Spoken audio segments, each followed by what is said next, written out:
What's up, my peopleization? It's the man with the master plan, King Shabazz, and we back at it again, man. RTK Podcast, Real Talk with Kingz, man. I'm here with my brothers, T9, Mello. How y'all doing today? I'm doing real good, man. Blessed, excited for the show, man. Excited for the guests, excited for the topic. How y'all doing? Doing all right. I'm doing all right. Mello, how you doing? Man, I'm feeling real good, man. First of the month, time for, new resolutions, time to get it. And I'm really happy about the person who we have today as a special guest. So let's do it. Yes, sir. Yes, sir. Yes, sir. Without further ado, man, we got a very, very special guest in the building today, man. We got a king, a good brother, man. We have very special guest, man. Our guest is a radio personality, entrepreneur, a community activist, motivational speaker, actor, rising hero in the community. Without further ado, please welcome the good brother, Dsmoovee Shabazz. How you doing today, brother? Man, I'm good, my brother. I'm good, young brothers. Man, I'd like to thank y'all for inviting me to the podcast, man, and to be able to be here and talk about building within the community. Man, it's amazing, and I'm just thankful for young brothers like y'all, man, for real. Yes, sir. Yes, sir. Yes, sir. Yes, sir. So, y'all can give me 1 minute. Okay. Hold on, y'all give me 1 minute. Gotcha. Yeah, man, how y'all doing today, man? T9, Mello, man. How's everything? How life treating y'all? Life been a blessing, man. Been getting more and more connected and closer to God day by day. How y'all doing? Good, man. I'm good, man. I can't call it. Too. I'm feeling. You said what? You said what now, Mello? I'm feeling that too. I can concur with what T9 has just said. Everything's going good. Every day I wake up, like I tell anybody, real leaders know that yesterday we can't be infatuated with how yesterday helped today. But as a human, as an African American human, we got to become infatuated on how today can help tomorrow. So each day I'm trying to see how can I help tomorrow and the day after tomorrow. Most definitely. Let me just say this, and I think through this week I've been learning like one of the most assets of growth is realizing like when you wrong, when somebody else doing wrong to you, holding yourself accountable to any situation, no matter what it is, it's best to stay pure and righteous than to go overboard. That's it. Most definitely. Before we get into the topic, get into it with our guests, man, make sure y'all subscribe to the show on YouTube, Apple Podcasts, Google Podcasts, Amazon Music, Stitcher, man. Tell a friend to tell a friend, tell a family member to tell a family member, man. RTK Podcast, Real Talk with Kingz. But let's go ahead, man, and get into it, man. Tell the listeners about yourself, Dsmoovee. Who is Dsmoovee Shabazz? And I thank Almighty God a lot for letting me be here once again. Just to bring it full circle with y'all, man. L. Hodge Malik L. Shabazz was the mentor to build me up, and no, he wasn't physically, but spiritually, he was the mentor to build me up to who I am now. And this young brother right here, Malik Shabazz, when I met him, or when I got in contact with him, I was infatuated by the name, man. The name of him and who he was amazing. And for this young brother right here to have that name, man, I was automatically drawn to you. So a little bit about me, man. As I become more enlightened, I've gotten more active in my community. So being a community activist isn't something that I take lightly. Being a serial entrepreneur isn't something I take lightly. Being a motivational speaker isn't something I take lightly. Being all these things, and the most important thing is being a black man. I'm a man with a purpose. I'm a black man that knows his purpose. I'm a black man that lives in his purpose every day that I live on this earth. And I'm a black man that is trying to systematically change, not by myself for a long shot, because I got you 3 young brothers here that are trying to do the same thing. But a black man is trying to help his community realize the power that it has in its own. And that's pretty much me. I'm gonna keep it real with you. I'm a father as well, and that is my life right there. Being a father, being a community activist, working within the community and building the community up, which is of course what the topic is today, man. Building the community, yes sir. So tell us, what was your experience like growing up in the hustle city, man, St. Louis, Missouri, man? Shout out to the Lou. Man, I'm gonna keep it real with you, man. I grew up in O'Fallon Park. Like my granny owned the block. You know what I'm saying? Because she had a restaurant called the Magic Dragon, and you know what I'm saying. They always knew us because you know what I'm saying. Everybody used to come to the restaurant. Yeah. But as I transferred out of city living to county living, man, childhood was real different. You know what I'm saying? I didn't have the knowledge that I have now than I had then, man. So childhood growing up was fairly easy. You know what I'm saying? Just trying to get an education, making my mother and my father proud, and actually just having fun with life. You know what I'm saying? As a kid, that's all you know. Right. You know what I'm saying? All you know is to have fun with life. And you're not really present in what life means to you. So, man, I was carefree, man. Carefree, just enjoying going outside to play, going outside and just living. You know what I'm saying? I was a little wild back in the day, but you know what I'm saying? It's a different view of me now. So as for childhood, man, it was rough growing up in St. Louis to some people, but to me, I had a good childhood, man. I had an okay childhood, no violence. You know what I'm saying?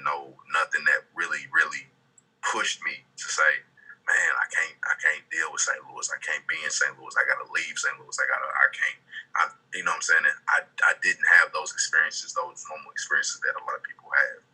You know, I was kind of sheltered. You know what I'm saying? And I didn't jump off the porch. I ain't gonna fake it to you. Yeah. I was on the porch, and my mother and my father made sure that I had a great quality of life, so I didn't end up on the end of where I seen some of my friends go, or I seen some of the brothers and the sisters that work my same age range go. So, man, I really have my mother and my father for the quality childhood that I had, man. Most definitely. So how did you get into radio? So, man, long story. We got time, I guess. So, but I'm kind of short it up for you. Go ahead, cook, man. You know, go ahead, cook, man. The floor is yours. Go ahead and cook. So, man, about 4 years ago, man, I was actively trying to find myself in entertainment. So, as I really got to get my feet wet in entertainment, I'm like, man, I really love doing this. I really love being seen and going out and being where the action is. Because like I told y'all, man, before childhood, I didn't jump off the porch. I'm sheltered, you know what I'm saying? I want to get outside, you know what I'm saying? I want to have a good time. Yeah. So, man, as that started to happen, and as I started to get into the entertainment industry, man, I actually started promoting. So, yeah, I got this. I don't say this a lot, but I was actually a promoter first. So I started promoting, and after the promoting, I started to get into hosting. Hosting is the person that is like the MC with the DJ. You know what I'm saying? Like Grandmaster Flash and Funkmaster Flex, and you know how they, you know what I'm saying, do that thing together. Yeah. I actually started to get into the MC thing. I was like, man, how they do that? Like how they controlling the club? How everybody know them? You know what I'm saying? And that just infatuated me, man. Just to know, like, you know what I'm saying? I wanna do it. I wanna be in the middle of the club. I want people to, you know what I'm saying, be hyping me up, and I wanna hype them up. Yeah. That type of thing. So as I started to venture out and I started to find it, I actually got my first hosting gig about 3 years ago. Got it, loved it, did horrible. So I'm like, all right. I ain't gonna fake it to y'all, man. I was trash, man. I still got the videos on. Yeah. If I had my Snapchat, I still got the videos on there. But I was horrible, man. I was nervous, and it wasn't like I expected it to be at all, man. So it took a little bit of growth and a little bit of growing to actually get used to that spotlight and to growing into that, man. And then I got it. You know what I'm saying? I know I got my look. I got my style of how I host and do things like that. So, you know what I'm saying? A year go by, I'm doing real good, but I'm also working at a 9 to 5. Right. I'm like, man, I want to do this for the rest of my life. Like, I love this hosting thing. I love this entertainment industry thing. I want to do this for the rest of my life. But I can't. I'm not seeing like the money that I want to see off of it. I'm not seeing money that I can live off of. Right. So I'm like, how can I do this in a legitimate way, in a legitimate professional way, to actually find myself to where I can make a living for myself doing what I do, into radio. So apply to radio stations. You know what I'm saying? You ain't got experience or you don't know nobody. You wouldn't be getting in St. Louis. That's first and foremost. Sometimes it's not what you know, it's who you know. So coming into that industry is not, I know nobody. You know what I'm saying? I'm just trying to turn my craft into a career. So I didn't do it. So I was like, all right, I'm applying. Ain't say nothing bad. Applying, ain't say nothing bad. So another year went by. So about 2 years ago, I got DJ Tab. Shout out DJ Tab. He had opened up an online radio station called Streets 105.1. And I was one of the ones, I worked with Tab a lot in the clubs when he was DJing and I was the MC. So he had seen like the drive I had and like the hunger that I really like loved doing it. And he had brought me on to be a radio personality. After that, the rest is history. Yeah.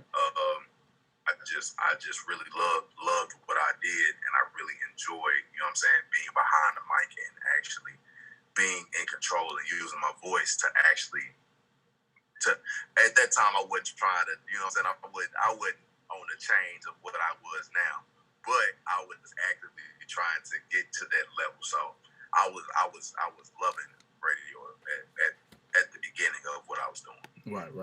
So I know I can relate to your experience, man. We can relate, man. T9, when we first did our first episode, the first trial episode was back probably, what was that, like in January, T9? Yeah, that was, man, January, like the week, I think 2 weeks before we went on quarantine, something like that. Man, our first episode, boy, it was it was crazy, man. You can feel like we was nervous, man.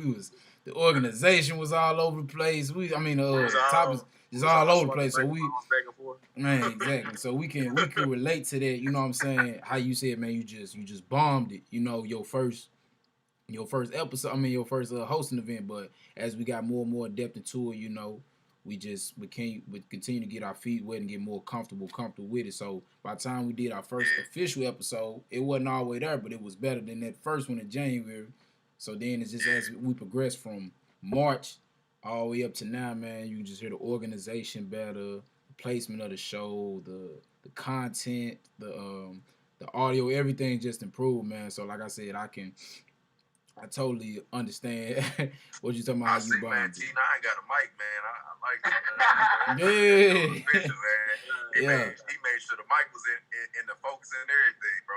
Nah, it ain't like that, man. It's just so y'all can hear me better. Yeah. I appreciate it, though. Yep. I got a question for you also. So, talk to me. With the DJing thing, I know you like to use your voice for radio. So, in the midst of you DJing, being used to that, what like pushed you to keep going and not just like, nah, like I'm frightened from this? Like, you know, what pushed you to keep going, keep getting at your shell? Man, what pushed me, bro, to be honest with you, is I love what I was doing. Like,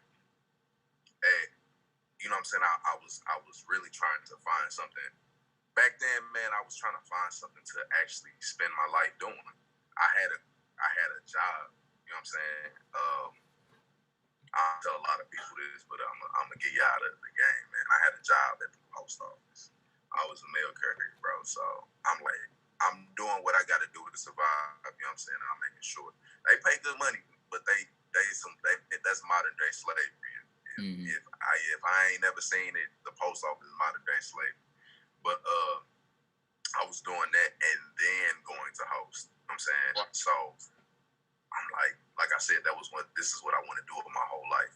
And this was what I was really, really happy and satisfied with. And this is what made me happy. And when I had found out, like, this is what I can do for the rest of my life and I can enjoy myself and I can really, really entertain people, that solely alone was the pushing factor of me wanting to continue no matter what happened, no matter the discouragement, no matter the depression of not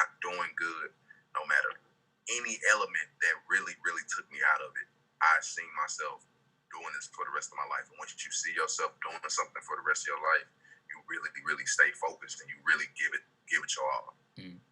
So when was the time when you said, all right, I'm done with this, I'm done working the plantation. I'm done with the 9 to 5. I'm going straight full in into hopefully full time. Yeah. Man, it was this year. Yeah. This year, man, I turned this shit all the way around. My bad. I don't know if I can. No, man, it's all good. You know what I'm saying? We in the empire, right, man. This year, 2020, in the midst of a pandemic. This was before the pandemic, to be honest with you, like about 20 the late months of 2019. I'm mentally not there. I was physically not there because I lost my mother. But I was emotionally, I wasn't there. So I'm like, what am I doing? Right. You know what I'm saying? You have one of those, what are you doing moments? And it's like, I gotta find something to make me happy. I'm sorry, 2018 is when I lost my mother. But that whole next 2019, I probably went to that job probably 3 months out of the whole 12 months. And that's literally because I was depressed. I didn't want to go there. I didn't want anything to do with it. So once I tried to see myself outside of it, I was scared. I'm scared because I'm not used to being an entrepreneur. I'm used to every 2 weeks I'm getting money. You know what I'm saying? Every 2 weeks I'm coming with a check and I can do something. You know what I'm saying? I can go out, I can buy what I want, I can get fresh, I can do this, I can do that. Nah, you know what I'm saying? I ain't seen that no more now in 2020. Right. And I would say, man, early this year, man, after 2 years of dealing with the loss of my mom and my mother, I decided 2020 I wasn't going to let that hinder me anymore. So after that, I'm like, all right, I got a real chance to really expose who Dsmoovee really is. Because I've always, since childhood, I've always been different. I've always been positive. I've never let anybody that I come across shake my mentality of being who I was. And that's steadfast and that stead firm positivity that I always that was my aura. I don't let anybody touch my aura. Right. So I wanted to bring that to everything that I was doing because that was getting to my aura. I was literally depressed going there, depressed leaving there, depressed with everything, and I'm like, all right, I gotta find something to numb the pain, right. Pretty much. So after that, I'm like, okay, they finna have this corona shit. You know what I'm saying? I'm not thinking about it, but I'm like, all right, corona, whatever. But like I said, in 2020, I'm like, this year I'm finna change some shit. Yeah. I wrote it down in my notebook, and I advise all three of y'all to get a notebook, write down your goals, dreams, ambitions, and everything like that. Yes, sir. Already got it. You know what I'm saying? Because it's key when you write things down and it starts to manifest itself. So I wrote down 2 goals that I really wanted to do that I actually manifested.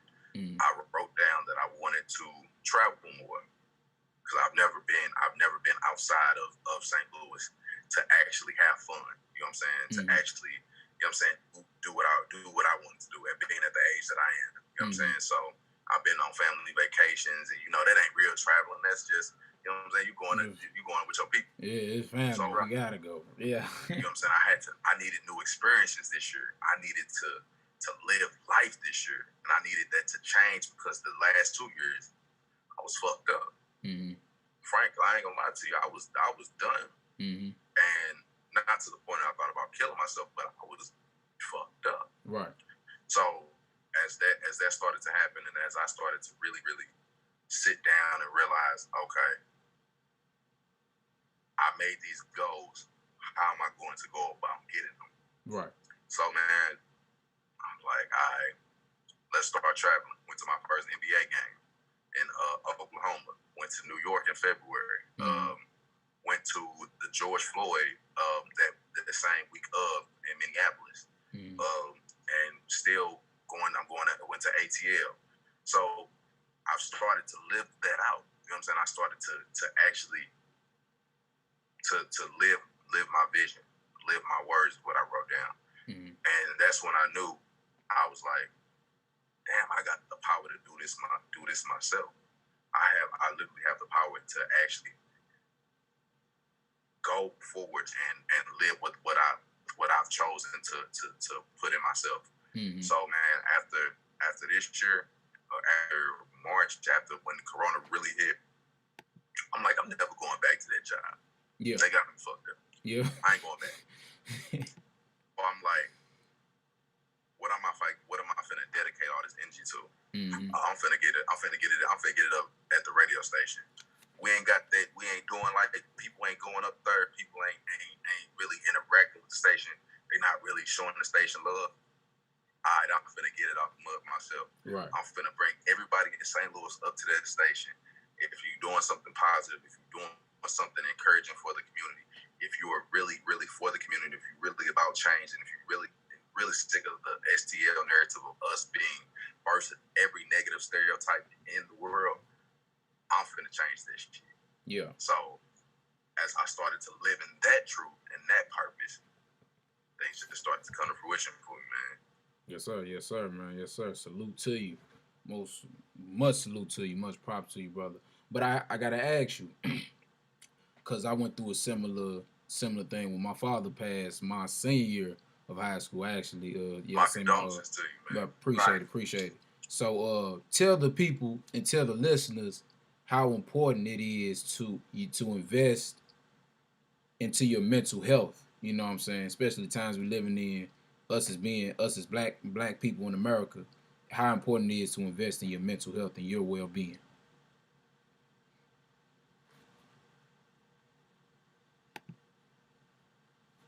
Dsmoovee, you still there?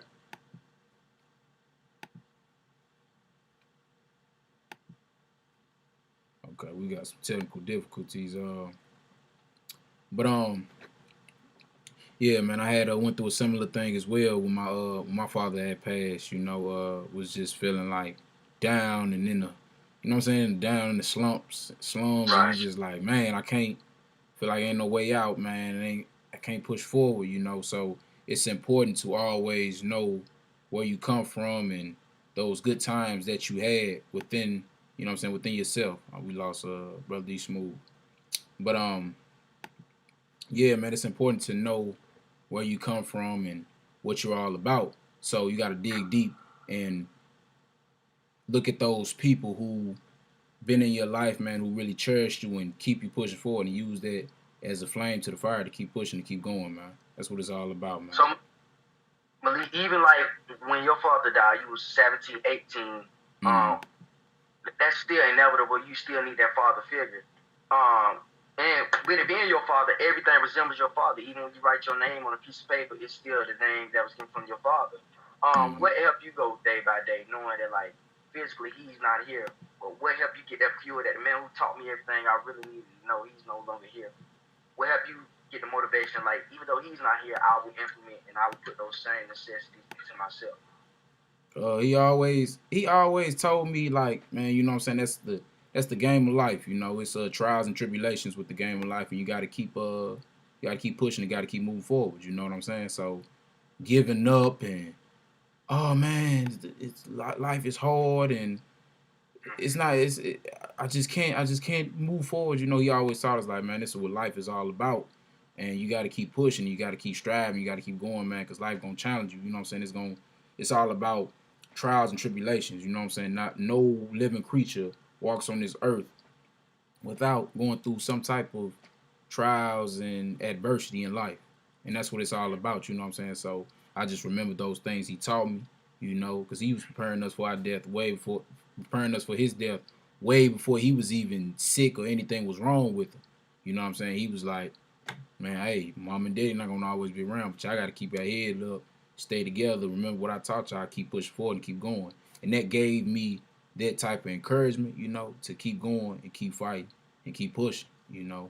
And my brother Dsmoovee said, man, you gotta write down write down your dreams and your goals, man, because that stuff help out and work a lot. You know, I do that. I do a lot of writing myself, and just writing down the things that I see myself doing 5 years from now, 4, 3, 2, 6, a year from now, 6 months from now. You know what I'm saying? And the manifesting, you speaking it to existence.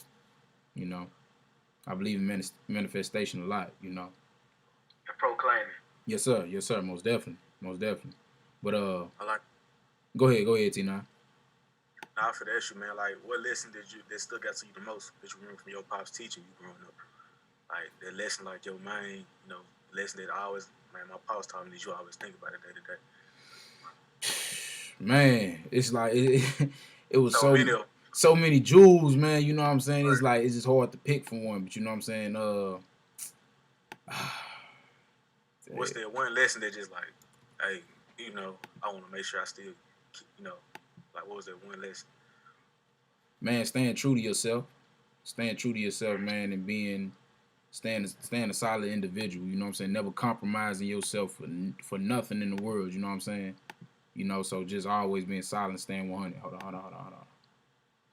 Get Dsmoovee joining back. Hello. Yeah, I'm back. My bad, bro. My phone died. It's all good, man. We was just discussing about the trials and tribulations, you know, of what I'm saying, losing a loved one and going through it. So, going through tough times. Am I back? Am I back in the horizontal frame? I'm good. Let me see. Yeah, I'm gonna need you to turn back horizontal. Turn horizontal for me. Horizontal. There we go. All right, yeah. You good to go. Yeah, you can go Okay, ahead. so, my bad, y'all. It's all good. So, man, I'm gonna keep it real with y'all, all the way real with y'all. Like I said, I told y'all 2 years. 2 years is the amount of time it took me to actually wake up. You know what I'm saying, and not want to live that same depressed life that I was living when I didn't have my mother around.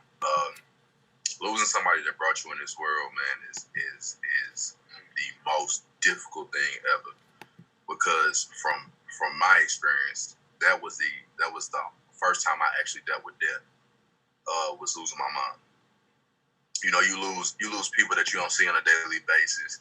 You lose people that you don't really like. It's like, okay, you know what I'm saying? I lost you, but I know I still got my whole support system. It's not like, you know what I'm saying, I won't see you with like aunties or uncles or something like that. It's not somebody that I'm not, that I see on a daily basis. So when I lost my mother, I lost everything. Mm-hmm. I lost the support system. I lost the person that gave the best advice. I lost the one woman that I really wanted to make happy, because everything that I did from my life up until that point of where she lost hers was wanting to make her happy, wanting to make her proud. So just in that sense, I ain't gonna lie to y'all. Dealing with that, it tore me down all the way.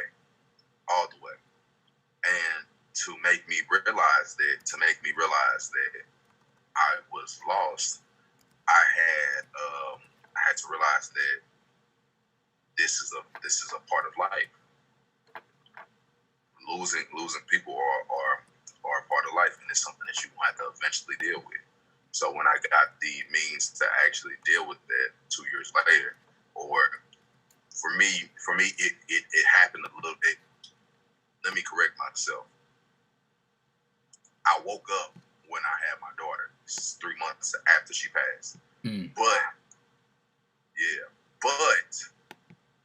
I wasn't happy with life. Right. 2020 is when I decided to be happy with life. But September 21st, 2018 is when I woke up from the dead.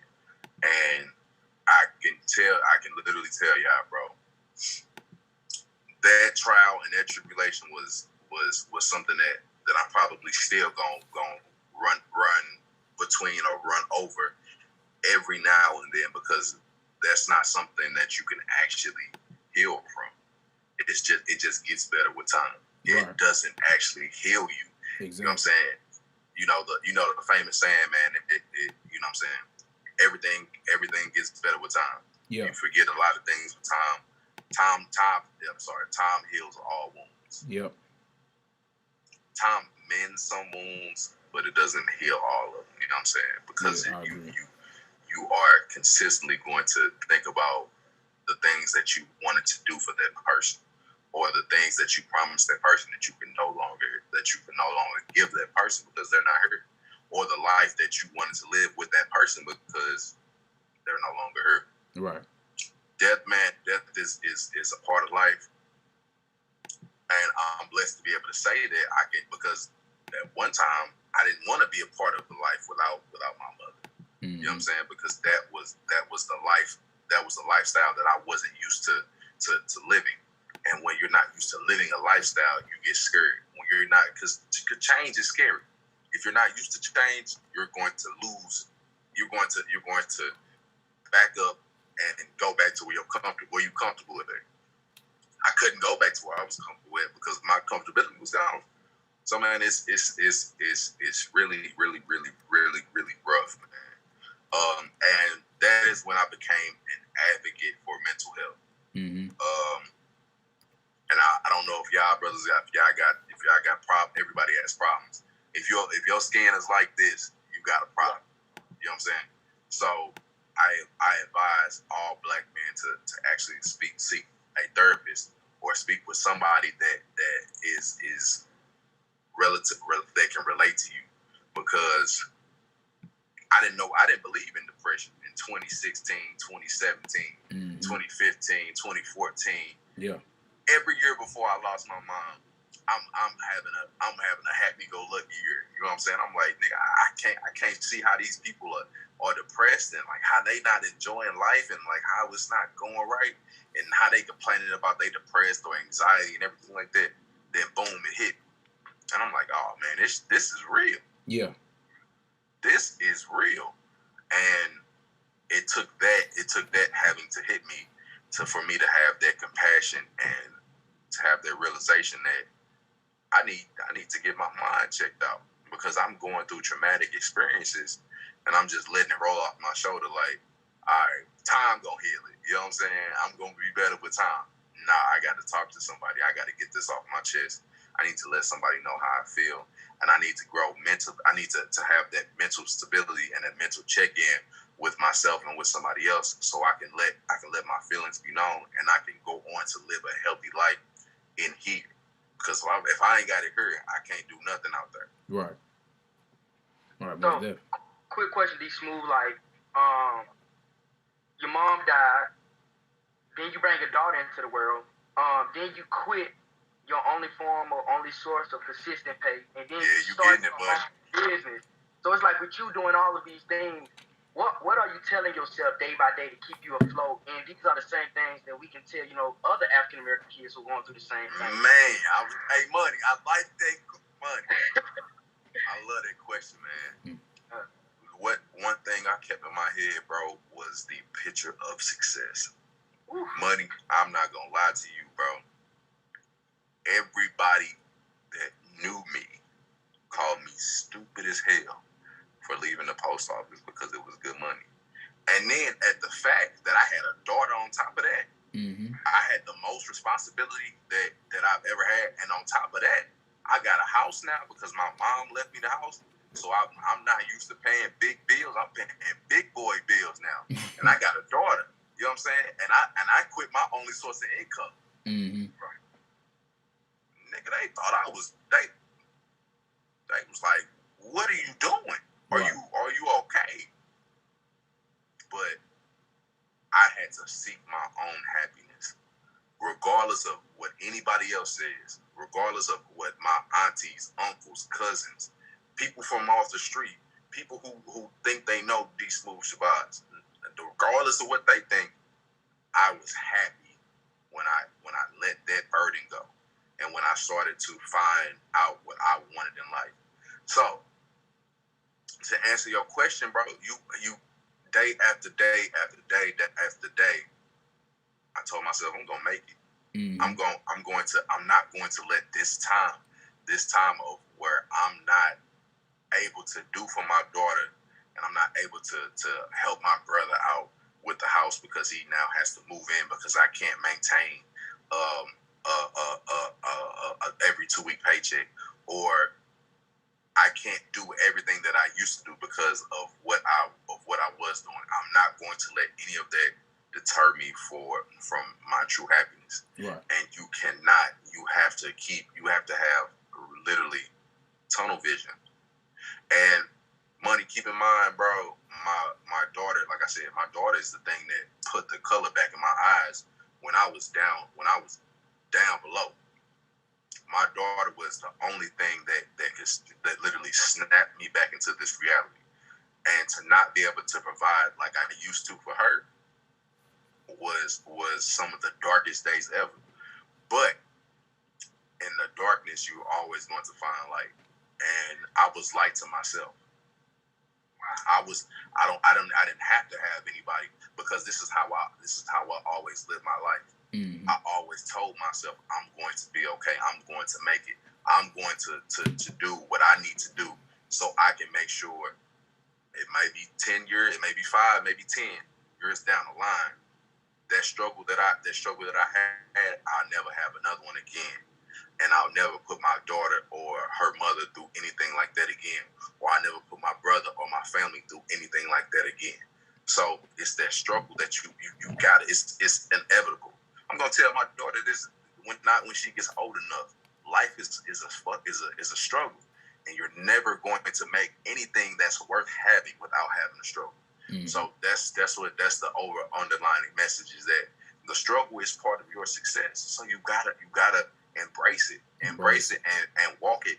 And then shit, you might bleed, you might lose an arm, you might lose a leg, but you gotta walk it and you gotta keep going because at the end of the track is the light and is the pathway to your true greatness and your true purpose. Mm-hmm. Man, I can't agree with you more, man. But I want to ask you, as you got into radio, you know what I'm saying? We know you are with your radio show you have is Streets 105.1. Tell us about Streets 105.1. So Streets 105.1, man, I talked to you about that earlier. It was started by DJ Tab, man, and DJ Tab is one of the best DJs in the city. Even did some work outside the city. But as he started to establish that, and as he started to get that online wave, man, with our generation, like one thing I learned is that it's differences between the generations, and I'm like, okay, like I see where you're going with the online thing.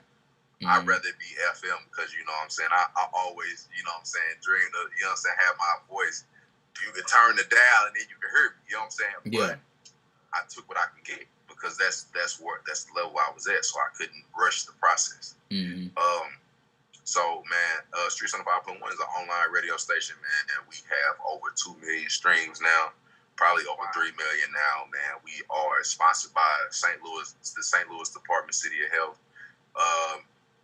We're making strides, man, all over the city. We're putting our mark on a lot of things within the community. I'm taking head of that because I need to get people acclimated. And like I told y'all earlier in the interview, I'm getting the city acclimated with Streets 105.1. If it's going to benefit the community, they're gonna come up there and see me. If it's going to benefit the overall politics and economic and social climate for Black people, for Afro-American people like us, I'm going to bring you on. Mm-hmm. I'm not going to single-handedly do it. I can't single-handedly do anything. I stop there. Yeah. But I'm going to give it my best and go all out for the people that I love. And that platform gave me a voice to do that. That platform gave me the awareness that, okay, you do got a voice. Because before that, I knew I had a voice, but I didn't know how to use it. Mm-hmm. So Streets 105.1, man, like I said, we are making great strides to put on on for the new generation and for the old and for the ones that are coming up, man. So we got music. Of course, any radio station has music, but we feature a lot of St. Louis, a lot of local people, artists that are doing things in the city that find it hard to actually get support in the city. Right. We're going to support you. I'm going to support you. Dsmoovee going to make sure, you know what I'm saying, you have all the tools of the trade to make sure that you feel like I came from St. Louis and I got some love. So that's all. That's what it is, man. And that's how we rock it. Most definitely. So, what are some of your influences within radio or just, you know what I'm saying? We know Malcolm X is yeah. Is that guy? You know what I'm saying? It's the same for me. You know what I'm saying? Yeah, that's the same for me. That's the same for me, man. Malcolm X has done so much. You know what I'm saying? For me, like we discussed, Malcolm. I'm named after Malcolm X and Tupac. So, you know, so these are like my influences. So who else do you look at, like far as the radio realm, where you be like, okay, I want to take notes and, you know what I'm saying, I study what they do to help grow mine. It's kind of hard because I don't, when I really wanted to get into radio, I started to look at like the people that I would listen to all the time is, you know, Steve Harvey and Ricky Smiley. Those are the two like I really listen to. Mm-hmm. But I can't really call them influences because my show is not like either one of their shows. Yeah. So I had to like say I don't really have any influences in radio because I'm more than just a radio personality. Mm-hmm. You know what I'm saying? I'm a community activist first, right, and a radio personality second. Mm-hmm. So I brought community to my show, which means, you know what I'm saying, the radio personality thing just fell behind it. Mm-hmm. So I you know what I'm saying, I love what they do. I love the entertainment and I love the message behind both of those black men because you need to laugh. You know what I'm saying? You can't be serious all the time. You gotta laugh, man. You gotta get some of that stuff off your chest. Mm-hmm. You gotta enjoy life and enjoy the entertainment. But my show, like I said, my show is about community building and about letting St. Louis be its own medicine and reversing those negative stereotypes into positive ones and actively showing like, okay, this is where we at with it. This is what we gonna do with the city. And Dsmoovee is gonna play a key role in that. Right. Man, that's dope, man. I love it, man. But so tell us how exactly the influence of Malcolm X stirred you into how you go about your community activism, man, and just everything. I'm finna give y'all a rundown, bro. Go this way. So about February, I came back from New York. January. I was. They had put the Malcolm X movie on Netflix. Mm-hmm. Mind y'all, I'm gonna be honest, I've never seen a Malcolm X movie in my life any time before that. Mm-hmm. I watched that movie for the whole 3 hours and 30 minutes.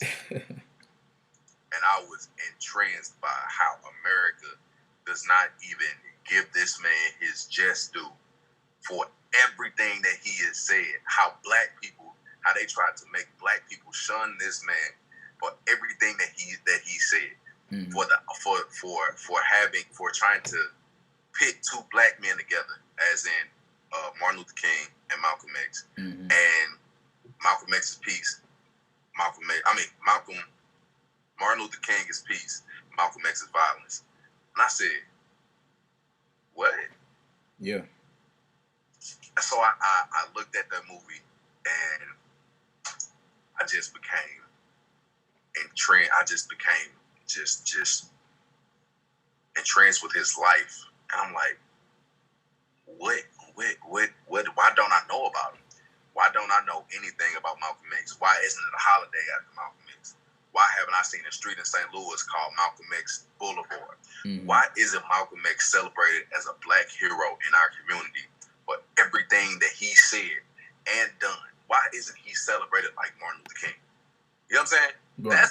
That baffles me to this day still. But I understand it now because, you know what I'm saying, Malcolm X was that real part of who we are. And that's inside every one of us. After watching the movie, man, I watched it again. I watched it again.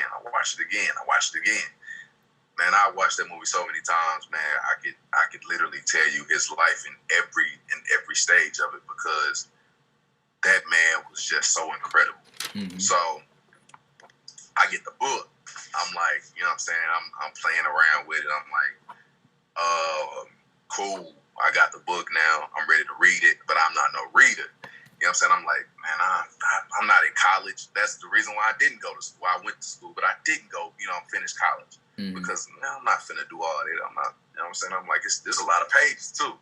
But Malcolm X just kept popping up everywhere. A man by the name of James Clark is like my uncle now. I work at the Urban League with him now. It's like my uncle.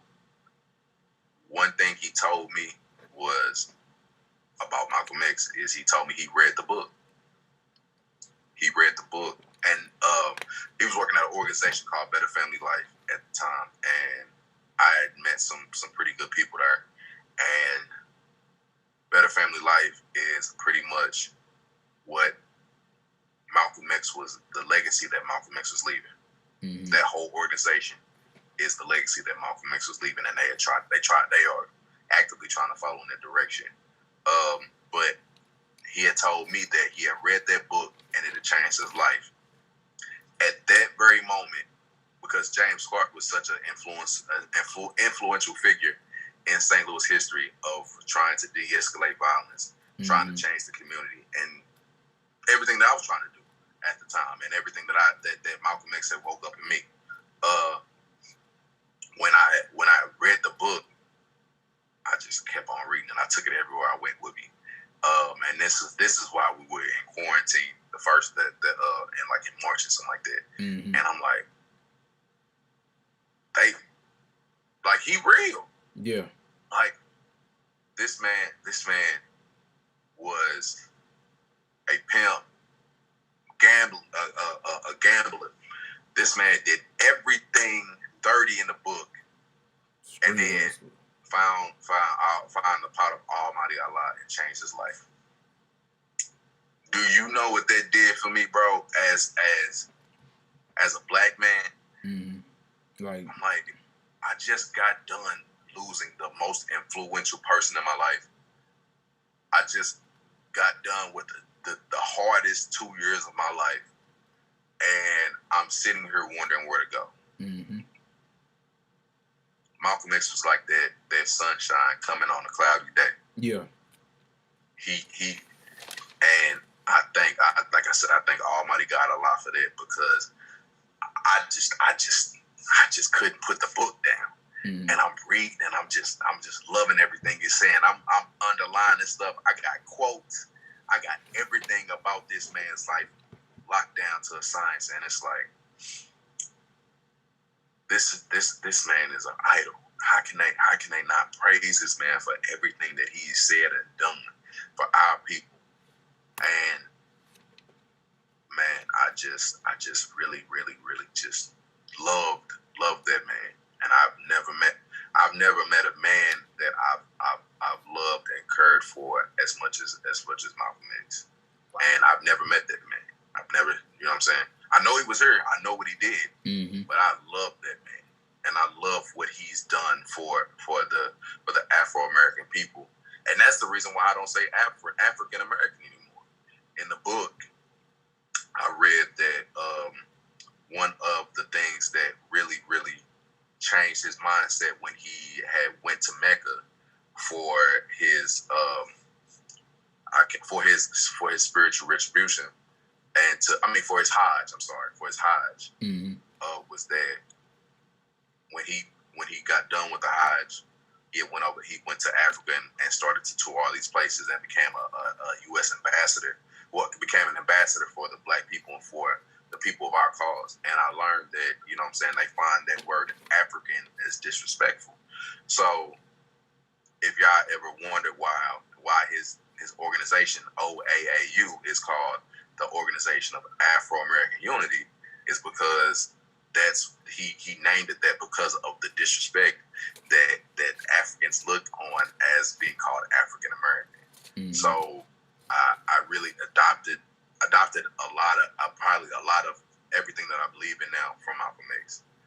Probably every single thing that Malcolm X has said, I probably adopted it to my life. So tell us about so did you you transitioned over to Islam, the Islamic faith? Yes, sir. Like I said, man, to kind of sum that up, I put it like this, man. The way he transformed that man, mm-hmm. I was just like, he don't smoke, he don't drink, he don't gamble. You know what I'm saying? His single thing is work. Building temple, building mosque, spreading the word, attracting people to Allah's word, and just systematically destroying the white man. I can't fake it to you. In this man's rhetoric, how could you not be entranced by this man's rhetoric of his condemnation to white supremacy and to white society? How can you not listen to anything this man has said? And that's when I adopted also the national base, the national base of black nationalism. Mm-hmm. And black nationalism is making sure that we as a community, we as a black community, we adopt the way of uplifting us economically, politically, and socially. And what that looks like is us spending money with us, right? Us having people that represent us, and us actually living with us, and thriving with us, and governed by us, spending money with us. I feel like we can't actually, and I'm not gonna say we can't live with white people because we've been doing it for a little minute, but we can't know our true greatness until we unify as a people. I agree. Until we get it, until we can literally unify as a people. And I believe the Honorable Minister Louis Farrakhan had said this. He has said, our unity, black unity, is like an atomic bomb. And they know that. Mm-hmm. So you telling me we got this much power in our community and we don't use it? Right. You got to be crazy. I'm not going like that. And it's my goal. It's my singular goal to make sure that we realize that, and that our community realizes that, and then our community grows, and our kids start to see the fruits of what we have done. And shit, I want to see some of that fruit too, because that's part of the mission. Yeah. So I have to ask you, what do you feel we need to do to progress and uplift our community as a people and to unite? Oh, man, that's easy, man. That's easy. Like I said, man, shopping black, supporting black, and joining together. Man, the word peace is one of the most interesting words to me, because, and one of the most interesting actions, because having peace can be mental, mm-hmm. could be mind, could be body and soul. I feel like us as people, we need to have peace with first self, right, and then we can have peace with others. If we don't have peace within self, we take it out on others. And I said this on Facebook. I said, heal people, heal people. Hurt people. Mm-hmm. We as a race are so hurt by any little thing. Any little thing hurts us. The killing of the murder of George Floyd, the murder of Ahmaud Arbery, right, the murder of Breonna Taylor. We are so hurt that we literally can't combine. We literally can't unify to first identify this trauma and then get healing from it. So my thing is to improve this. Let's get some help. Let's get therapists. Let's get ourselves together, and then let's join. Let's unify and figure out what is wrong with our community to the fact that we have to be in competition with each other. That I have to look at another black man and I have to think, damn, I don't want him doing better than me. What we have to realize is that we have the power if we really decide to use it. And I want people to understand that community is a word, but unification is an action. Mm-hmm. I want people to unify. I want our people to unify by supporting each other, by giving everything we have to this cause of Black power. I'm not a fan of. I'm not gonna lie to y'all, and a lot of people might not like me for this. I'm not a fan of Black Lives Matter. I know exactly where you was going. I'm not a fan of Black Lives Matter. I mean, that's cool. We know Black Lives Matter, but people don't. I mean, but they don't. They don't have to. Right. The fact that you would have to say that any life matters, that any life matters, is really a problem with me. You know what I'm saying? Because as Brother Malcolm actually alluded to, we are all human, and we are denied our human rights. So I don't look at it as Black Lives Matter. I'm for the unequivocal advancement for Black people. If y'all start talking about Black power and Black people getting justice, then okay, I'm with you. But that Black Lives Matter and all that, you know what I'm saying? I'm gonna support you because you're a Black person. Mm-hmm. But I'm not with that movement because that's not what I'm trying to. That's not the goal I'm trying to reach. I'm not trying to make 400 billion people and whoever in this world realize that Black lives matter. Mm-hmm. I want them to realize that Black power matters.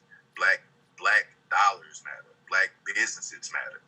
Black everything matters. Our community matters. That's what I care about. Mm-hmm. The lives are far and few, and no disrespect to anybody who has died under the umbrella of whatever Black Lives Matter supports or anything like that. No disrespect to anybody like that, but I don't support it. It's cool. You know what I'm saying? It's just a term.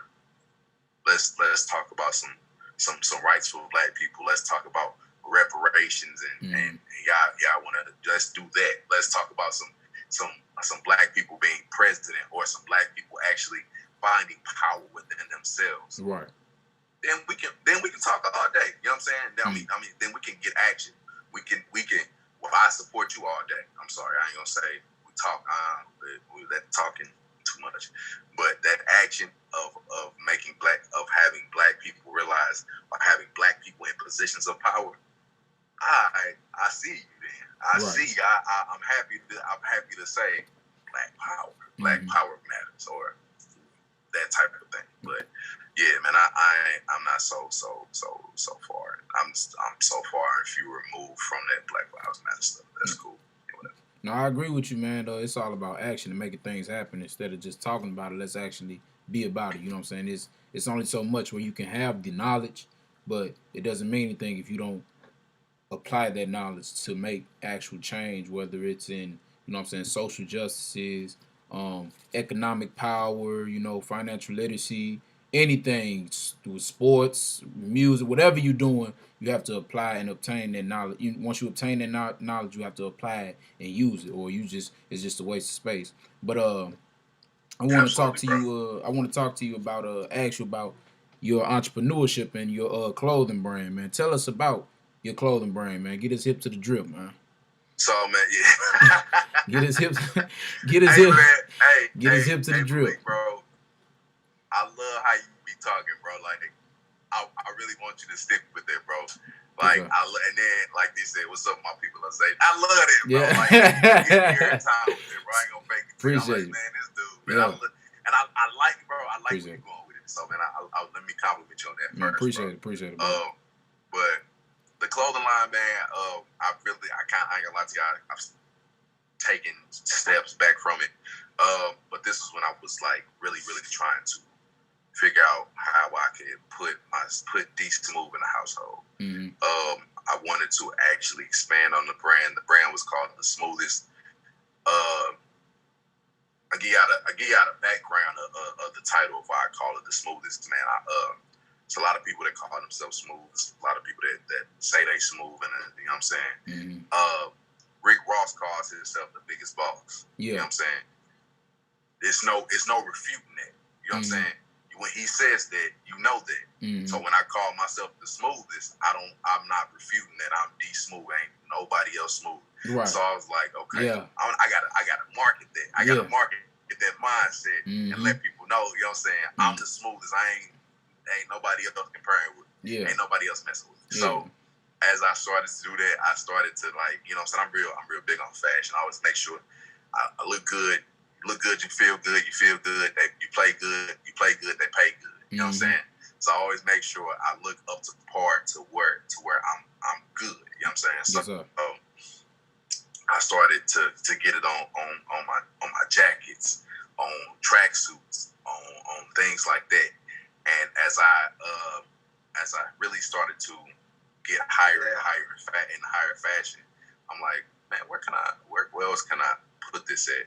So I started to like think about stocks and think about buttons and just really about branding myself as Dsmoovee. So I've kind of, like I said, I kind of let that kind of fall to the wayside because my mission of helping our community is taking precedent over that. You know what I'm saying? I still work with it every now and then, but just the clothing line as itself, man, it's I still got clothes, I still wear it. But if somebody wants something, you know what I'm saying, I can, you know, I'm actively working to get back in touch with it, and I gotta find somebody that can actually run it and things like that. But it's definitely probably gonna come. I'm thinking, because it's fall season, fall is my season, man. So I'm definitely thinking it's gonna come probably at the end of December for my birthday. Probably do something special like that. But man, the clothing line really came from me trying to actually put myself out there more in people's homes and build on what I already had when I was hosting and doing radio and everything like that. That's dope. So I want to ask you, when did you realize in your point of life, you know, after you done the hosting and just growing up, you know, trials, tribulations, and just, you know, matriculating through this game called life, when did you realize and said, yo, I'm the voice for the streets? Dsmoovee, so like, Hold on. I can't hear you, Money. What you saying?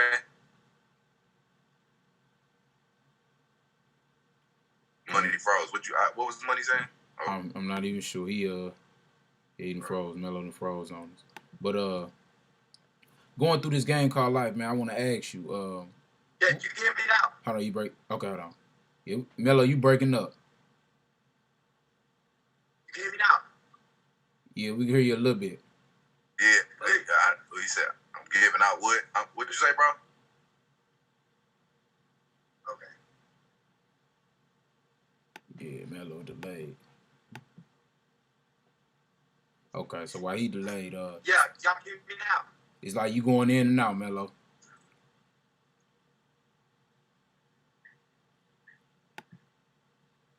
Yeah, he frozen up on us. So Dsmoovee, we get Mello together. Tell us, when did you realize, going through this game of life, when did you realize that you were the voice for the streets?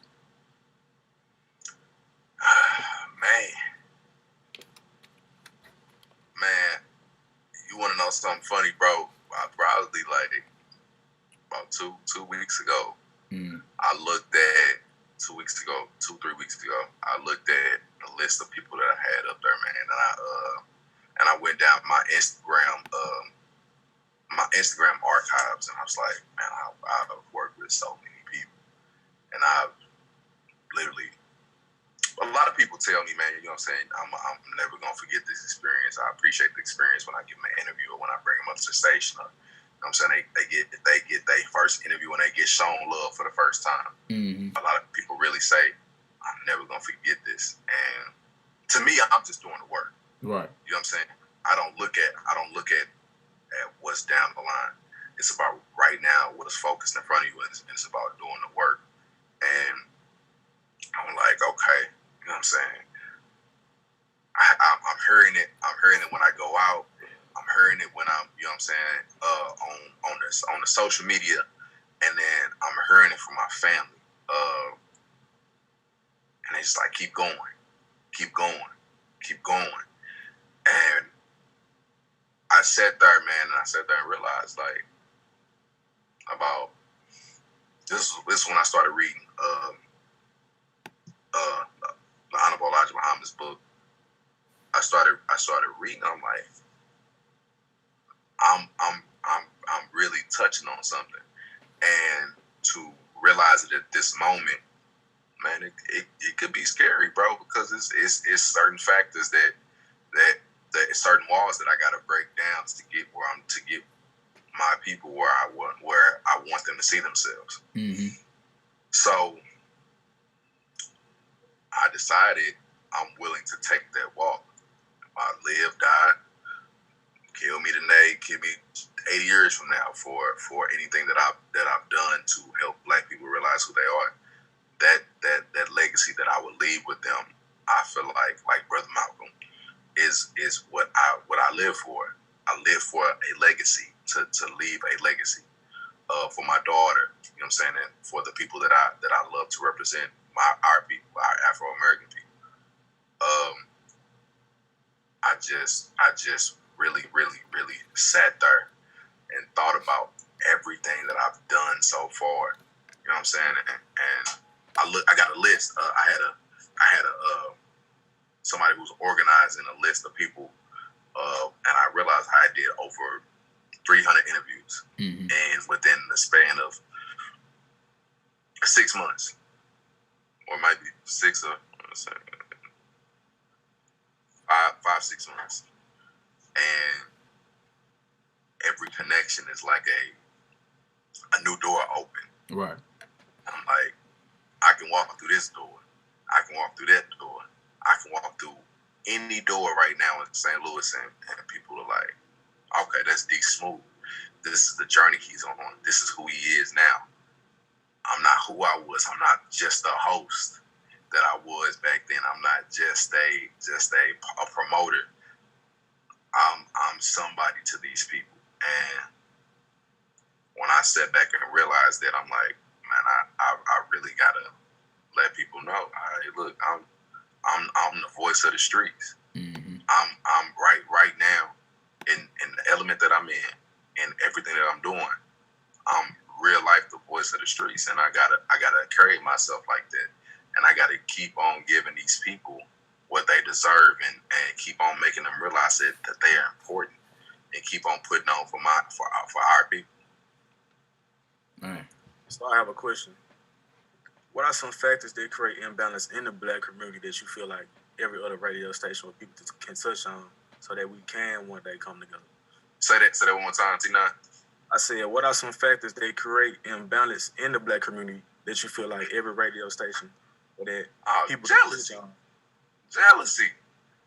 We jealous of the next man because they getting their shine on, or we jealous of the next person because they doing better than us, or they seem like they doing better than us.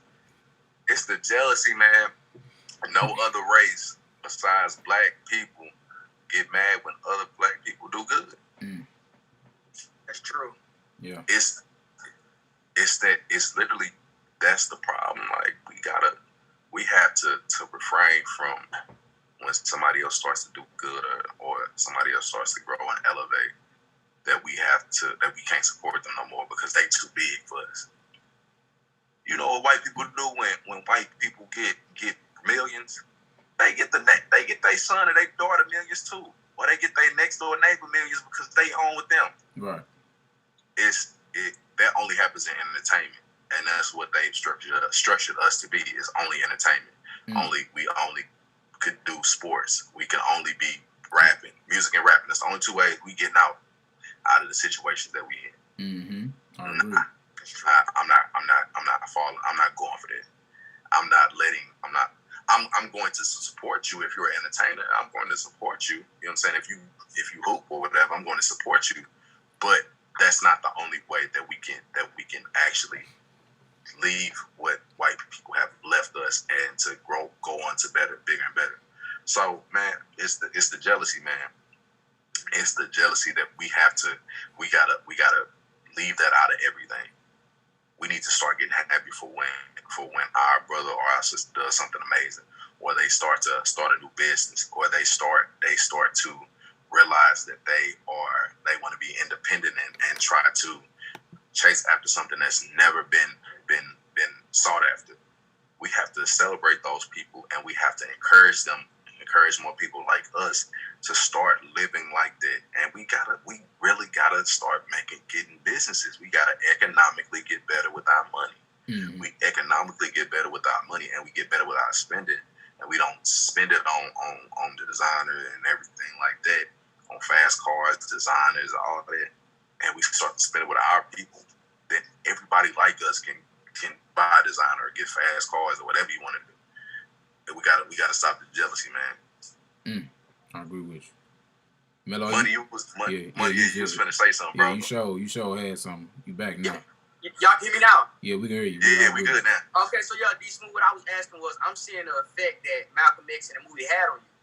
And like when I was researching on the movie, Paramount, they didn't want Spike Lee to do the Malcolm X movie. It was a white director named Norman Jewison.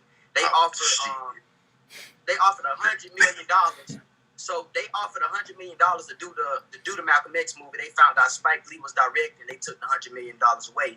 And Spike Lee said that it was the story that mattered more to him, not the budget of the film. So my question is, like, how can we show the magnitude of our Black history, and how can we show the magnitude of our story to this next generation? You know, they're not really entertained by our Black culture or the history of our Black presence. How can we share that story the same way Spike was like, no, I'm not selling out for no one. I want to tell my story. How can we do that to, the future 18, 19, 17-year-olds? Get it into where they want to see it. You gotta make entertainment. You gotta make it entertainment. That's it. They want to see entertainment. They want to do whatever is popular. If Draco's is popular, what you think they all finna do? You know what I'm saying? If gang banging is popular, like it was back in the 60s or the 70s or whatever, that's what they gonna do. We have to make Black popular. Mm-hmm. We have to do it by actually supporting our own. You make supporting Black people popular. What you think they gonna do? You know what I'm saying? They see, damn, like I see my dude over here, like he got a business. We make Black businesses popular. That's what they're going to start doing. Man, the younger generation under y'all, man, is a monkey see, monkey do. And we can't blame them for that, because that's what they've been brought up on. That's what they've systematically been taught, is that, look, you got guns and you do drugs, you cool, you popular. That's what it is to do. Mm-hmm. That's the image that every younger Black person sees, is that I gotta have the biggest gun with the most rounds, and I gotta have the best weed, and I gotta have the designer shoes, and I gotta flex on everybody. Gotta have the baddest female. That's it. Yep. That's what they're trying to portray to us. Yeah. But if we unify and we actually start to support brothers like y'all doing right now, like I'm doing, and we make it popular, then only then is like when we gonna actually get that message, communicate that message to them, that what you're doing right now, that ain't it.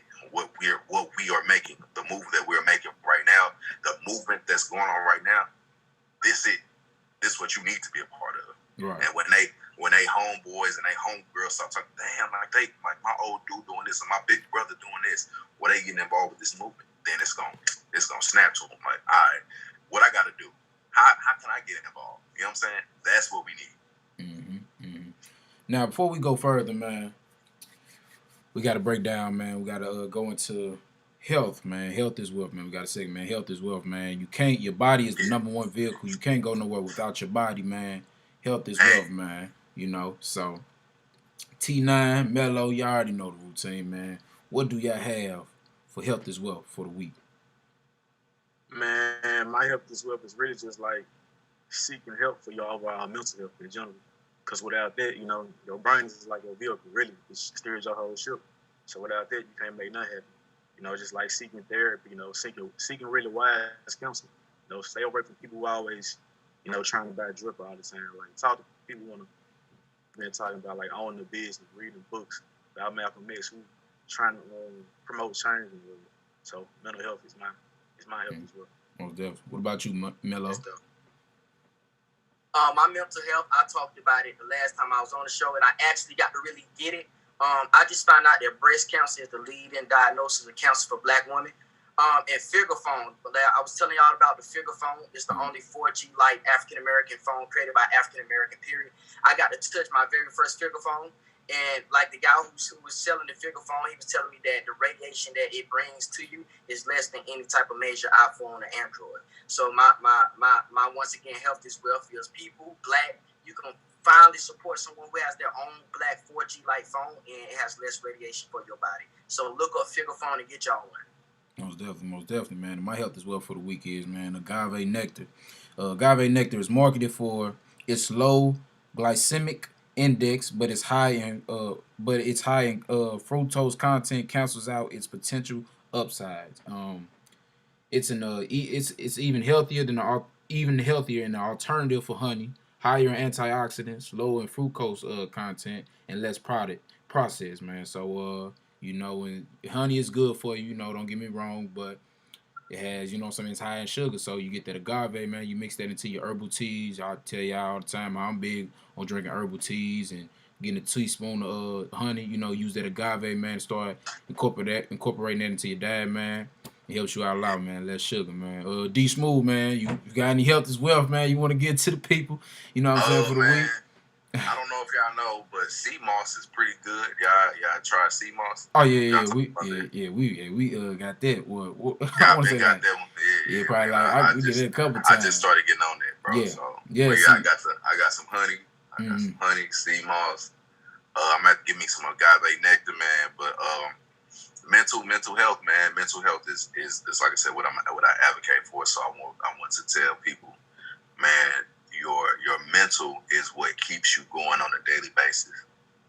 Without that, without your mental, your arms, your legs, your brain, it don't work. So, man, make sure you, like you said, like T9 said, get a therapist, man. Stop spending money on dripping, man. Get you a therapist and get you somebody to talk to on a daily basis or on a weekly basis, so you can, man, keep your mental IQ up, man. Get your emotional IQ up. I'm sorry. Most definitely. Man, before we wrap it up, man, to close it out, man, gotta ask you, what's next for Dsmoovee Shabazz? Anything's in the works? Anything's in the plan? My brother.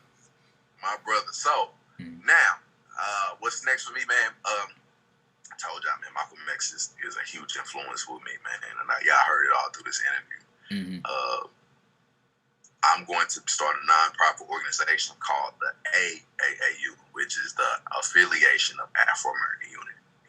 And yes, I'm working on getting it partnered with the OAAU, but it's not. I don't think the OAU is still in existence, or it's small fragments of it everywhere. So, the Affiliation of Afro-American Unity, the mission is the same as Brother Malcolm's was, is to seek change and to bring together the Black people from all over the world.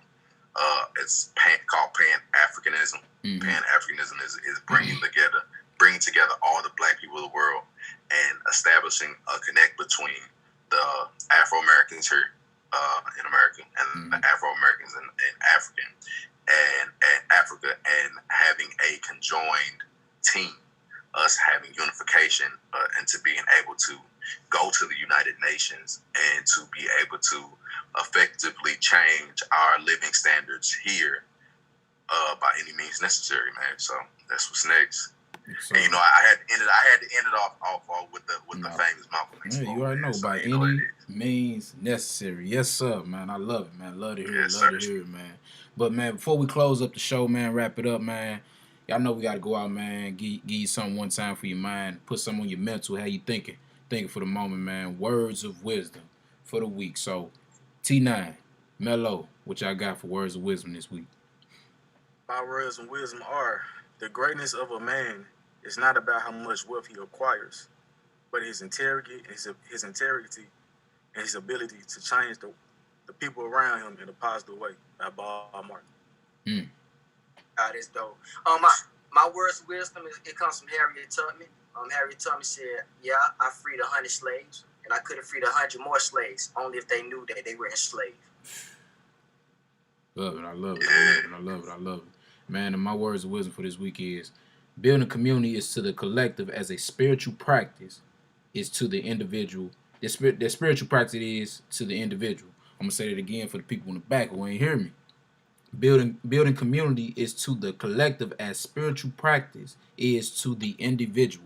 You know what I'm saying? So if we don't build amongst ourselves within our community, man, you know what I'm saying, we're committing suicide, you know what I'm saying, within the community. Just like if you don't invest in meditation and your mental health and your spirituality, you are committing spiritual suicide, man. So we got to invest in each other if we really want to grow and go very far. So like I said, you doing anything in life, you can get it, you can make it happen, you know what I'm saying? You can make it happen to get stuff done. But if you want to go far with it, man, you got to go with a team and grow and build as a community, you know what I'm saying? Instead of warring and beefing, oh, you from this block, you know what I'm saying? I'm from this block. Oh, okay, we different. No. What brings us together is our skin color, that melanin. All right, you black just like me. That's what brings us together. You know what I'm saying? We may not be blood relatives, but we relatives by, you know what I'm saying, by our race, you know what I'm saying, us being black, you know what I'm saying, the struggles and injustices that we face in the world. Because it don't matter if you a lighter skin than me or if I'm or you a darker shade than me. But at the end of the day, we still facing these injustices in the world, and they still looking at us as niggas. You know what I'm saying? So we got to come together and continue to grow, you know what I'm saying, and stop looking at the next brother as a threat or I'm jealous of him, you know what I'm saying, because he got his going, you know what I'm saying. If you see one brother winning, you just got to look at it and say, oh, man, if he can do it, I can do it myself, you know what I'm saying. When one black man or woman win, we all win, because that's an opportunity and a possibility for us to grow and win. We just got to put in that groundwork to do so. But brother Dsmoovee, man, it's been truly an honor, man. We appreciate you, man, for tapping in with the Empire, man. It's been an honor having you, dog, man. You know what I'm saying? It's being able to build and connect, man, one another, man. It's just dope, man. We appreciate you, man. And please tell all the listeners, man, where can they find you, your social media handles, and they want to follow you and get in touch with you. Let them know where they can find you at. Absolutely, man. First, man, I want y'all to follow the RTK Podcast, man. Real Talk Wit Kingz. These three young brothers, man, right here are amazing, and to have them to be in the next generation, to lead it, and to have the awareness to make something like this. Health is wealth, you know what I'm saying, and to be advocates for blacks, man, and for Afro-American people, bro. Y'all are amazing, and it makes this run worth running to see that, bro. But y'all can follow me at _Dsmoovee on Instagram. That's 2 O's, 2 E's with a V in the middle, man. Facebook is Dsmoovee Shabazz, and Twitter is the same thing as Instagram. As THE_Dsmoovee with 2 O's, 2 E's, and a V in the middle, man. Much love to y'all, bro. Assalamu alaikum, my brother. I love it. I love you. And I pray that Allah continues to bless you to do bigger and brighter things, man. And I look forward to supporting all three brothers in the future and as you continue to go along, bro. Yes, sir. Definitely. Yes, sir. Yes, sir. T9 Mello, please tell the listeners where they can find you and follow you with, man. Man, y'all can follow me on Instagram at T_T_9_INE_. Also follow the Tria City Sound page. Y'all can follow me on IG or on Facebook, Romello A. Smith. Last thing, vote November 3rd. I don't care who you are, vote. And shout out to Georgia. First time in 50 years that we consider a swing state. So, let's vote November 3rd. You can follow me, man, King Shabazz on IG at KingShabazz98.